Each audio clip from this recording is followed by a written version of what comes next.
الحیات الدنیا والآخرۃ خیر وابقا۔ میرے بندو تم دنیا کی زندگی کو ترجیح دیتے ہو جبکہ آخرت کی زندگی زیادہ بہتر اور زیادہ باقی رہنے والی ہے۔ دنیا میں زندگی گزارو میرے بھائی، مگر دنیا کو سب کچھ مت سمجھو، آخرت کی تیاری کرو۔ نبی اکرم سے پوچھا گیا سب سے بڑا عقل مند کون ہے؟ آپ نے فرمایا اکثرهم ذکرا للموت واستعدادا لما بعده، موت کو یاد کرنے والا اور موت کے بعد کی زندگی کی تیاری کرنے والا سب سے بڑا عقل مند ہے۔ ایک دن ہم مر جائیں گے، منو مٹی کے نیچے دفن ہو جائیں گے، ہمارے رشتہ دار آئیں گے مٹی دے کر ہاتھ جھاڑ کے چلے جائیں گے، اور اس قبر کی تاریکی میں اگر کوئی چیز ہمارے کام آئے گی، نہ مال ہمارے کام آئے گا، نہ اولاد ہمارے کام آئے گی، وہاں ہمارا ایمان اور ہمارا عمل ہی ہمارے کام آئے گا۔ میرے نوجوان ساتھیوں، آج ہم میں سے اکثر نوجوان نماز جیسی عبادت سے دور ہیں۔ کلمہ پڑھنے کے بعد، ایمان لانے کے بعد اسلام میں سب سے ضروری چیز نماز ہے، اور آج کتنے نوجوان ہیں، ابھی شیخ نے تقریر میں کہا جمعہ کے نمازی ہیں، اور گاؤں دیہات میں تو اور برا حال ہے۔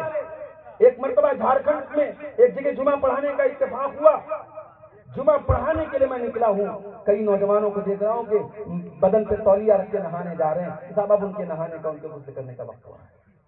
جمعہ کی نماز کا کوئی اہتمام نہیں۔ جمعہ کے دن مسجد میں کب آ رہے ہیں؟ اگر 1 بجے جماعت کھڑی ہو رہی ہے تو 5 منٹ پہلے مسجد میں آ رہے ہیں، اور صرف جمعہ پڑھ کر کے وہ اسلام کا حق ادا کر رہے ہیں۔ میرے پیارے ساتھیوں، وہ اسلام جو آپ سے یہ مطالبہ کرتا ہے ان الصلاۃ کانت علی المؤمنین کتابا موقوتا، 5 ٹائم کی نماز اپنے وقت کے اوپر فرض ہے۔ نماز آپ کو ٹائم سے پڑھنا ہے، نماز کسی حال میں معاف نہیں ہے۔ اللہ کے پیارے نبی اپنی وفات کے پہلے اپنی امت کو وصیت کر کے جاتے ہیں، الصلاۃ الصلاۃ وما ملکت ایمانکم، اے میری امت کے لوگوں نماز کی پابندی کرتے رہنا، نماز کا خیال کرتے رہنا۔ وہ نماز جو نبی کی آنکھوں کی ٹھنڈک تھی، اور اللہ کے پیارے نبی فرمایا کرتے تھے جو الت قرۃ عینی فی الصلاۃ، نماز میری آنکھوں کی ٹھنڈک ہے۔ آج ہمارا نوجوان اس نماز سے دور ہے۔ آج 5 ٹائم کی اذان میں بار بار مؤذن یہ صدائیں دیتا ہے، حی علی الفلاح، آ جاؤ کامیابی کی طرف، حی علی الصلاح، آ جاؤ نماز کی طرف۔ ہمارا نوجوان نماز کے ٹائم اپنے کاروبار میں لگا ہے، نماز کے ٹائم میں آج IPL کا میچ دیکھ رہا ہے، نماز کے ٹائم دنیا داری میں لگا ہے۔ اس کی زندگی میں تمام چیزوں کے لیے شیڈول ہے، نماز کا کوئی شیڈول نہیں ہے۔